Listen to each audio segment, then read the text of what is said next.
Correction de la question 11. Dans cette question, on va s'intéresser aux différents stimuli qui font réagir des papillons. Alors, on est clairement dans le thème sur la distinction entre les êtres vivants et les êtres non vivants. Je pense que c'est le tout premier thème que vous avez abordé en première année. Vous devez, pour le CE1D, connaître les caractéristiques d'un être vivant. On commence par la question. Je vous lis l'énoncé. Jean-Henri Fabre, célèbre biologiste français qui a vécu de 1823 à 1915, élève des papillons pan de nuit. Vous verrez, je vous ai mis des images par la suite. Un jour, il constate qu'une femelle, née dans son élevage, est entourée de nombreux mâles dès la sortie du cocon. Donc le cocon, c'est l'enveloppe dans laquelle la chenille se transforme en papillon, vous le savez bien normalement, hein, alors qu'il n'y a pas de mâles dans l'élevage. Ces derniers viennent sûrement de loin car l'espèce est rare dans la région. Pour comprendre cet exploit, Fabre réalise les expériences suivantes. Donc, il y a une femelle qui sort du cocon et il constate qu'il y a des mâles qui commencent à tourner autour de cette femelle. La première expérience consiste à placer une femelle dans une boîte grillagée sur un appui de fenêtre à l'extérieur. Après quelques heures, des mâles volent autour de la boîte. La deuxième, cette fois, une femelle est placée au même endroit, mais dans une boîte vitrée bien fermée. Aucun mâle ne vole autour de la boîte. Et la troisième expérience, la femelle est remplacée dans la boîte grillagée par un morceau de papier sur lequel elle a séjourné. Après quelques heures, des mâles volent de nouveau autour de la boîte. Et on vous pose ces questions-ci. Identifiez à partir de l'expérience 1 les stimuli qui pourraient expliquer l'attirance des papillons mâles pour les papillons femelles. B. Identifiez à partir de l'expérience 2 le stimulus sur lequel Fabre travaille lorsqu'il remplace la boîte grillagée par la boîte vitrée. La question C. Identifier à partir de l'expérience 3 le stimulus que Fabre écarte définitivement. Et finalement, la question D. Écrire la conclusion finale que Fabre tire de ces trois expériences. Dans l'énoncé, il y avait une phrase que je voulais vous mettre en évidence, c'est que les mâles viennent sûrement de loin. Et ça, c'est une donnée très importante qui va nous servir par la suite. Si les mâles viennent de loin, ça veut dire qu'il y a eu quelque chose, on ne sait pas encore quoi, mais quelque chose qui les a attirés de loin vers les femelles. Nous allons tout d'abord faire un rappel sur ce qu'est un stimulus ou des stimuli. Un stimulus, c'est ce qui va provoquer une réaction chez un être vivant. Et des stimuli, c'est simplement le pluriel d'un stimulus. Les différents types de stimuli maintenant. Il y a tout d'abord les stimuli olfactifs, les odeurs ou les phéromones.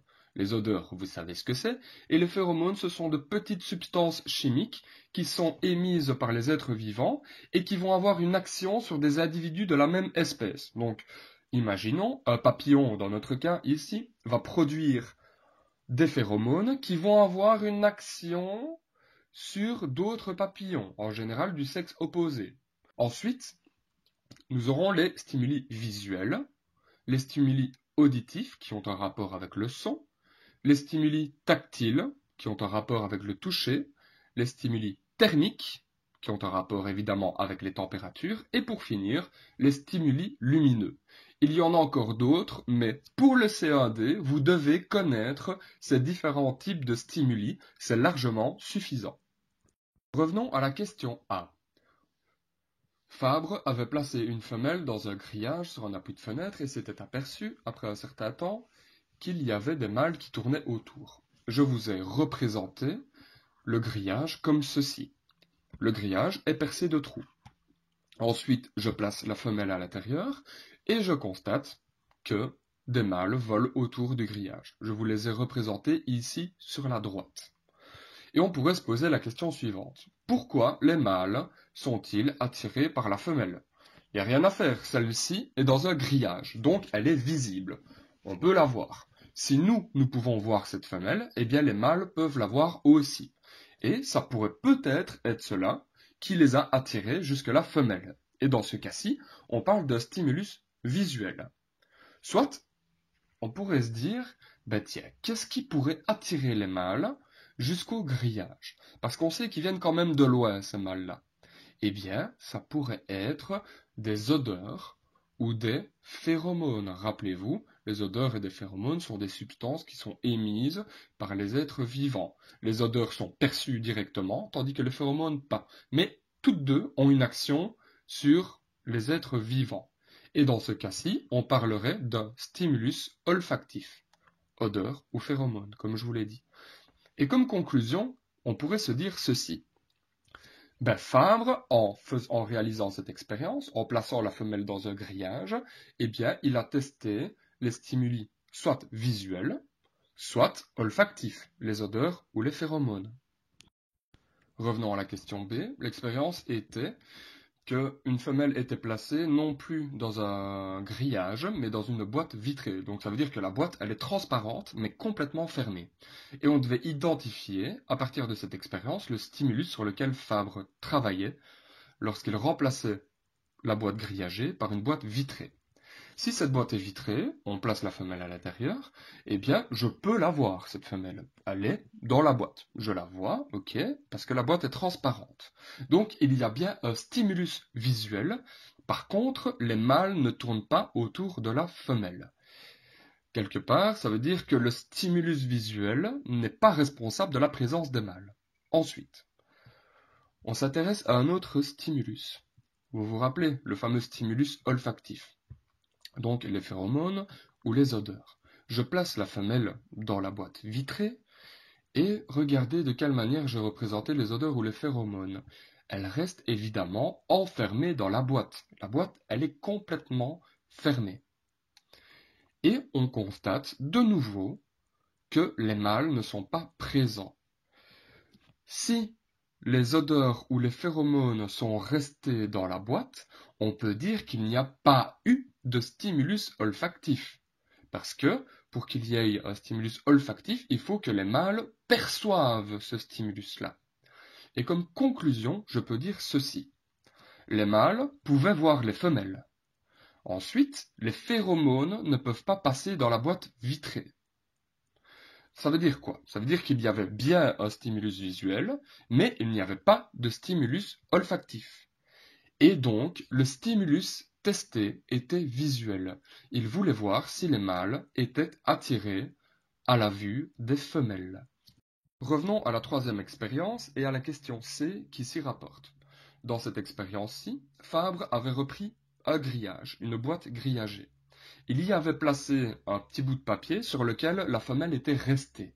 Et il s'était aperçu que de nouveau, les mâles retournaient autour de ce grillage. Et alors, on nous demande quel est le stimulus qu'on peut définitivement écarter.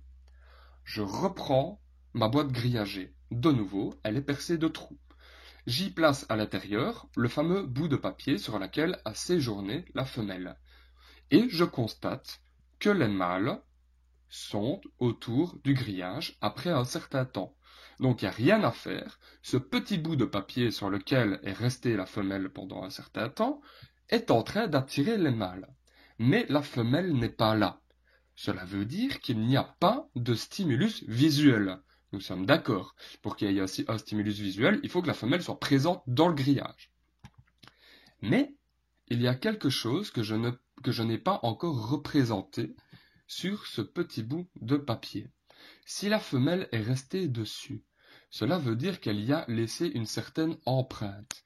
Non pas n'importe quel type d'empreinte, mais une empreinte olfactive. Elle a laissé soit des odeurs, soit des phéromones sur ce bout de papier. Et donc nous pouvons dire, c'est ce que je vous ai représenté ici, qu'il y a un stimulus olfactif. Et ce stimulus olfactif-là, même si la femelle n'est pas présente dans le grillage, les mâles vont être capables de percevoir ces molécules. Et je peux tirer ceci comme conclusion. Premièrement, le stimulus visuel n'est pas à l'origine de la présence des mâles, vu que la femelle n'est pas là. Et donc, pour répondre à la question, je peux dire que le stimulus visuel est définitivement écarté. J'ai répondu à la question A, question B et question C au cours de la vidéo, et maintenant je peux répondre à la question D, écrire la conclusion finale que Fabre tire de ces trois expériences. Je peux mettre ceci. Les mâles ne sont pas attirés à la vue des femelles. Le stimulus visuel est donc écarté. Ce sont les odeurs ou les phéromones de la femelle qui attirent les mâles. Et j'ai donc répondu à la question 11. C'est terminé.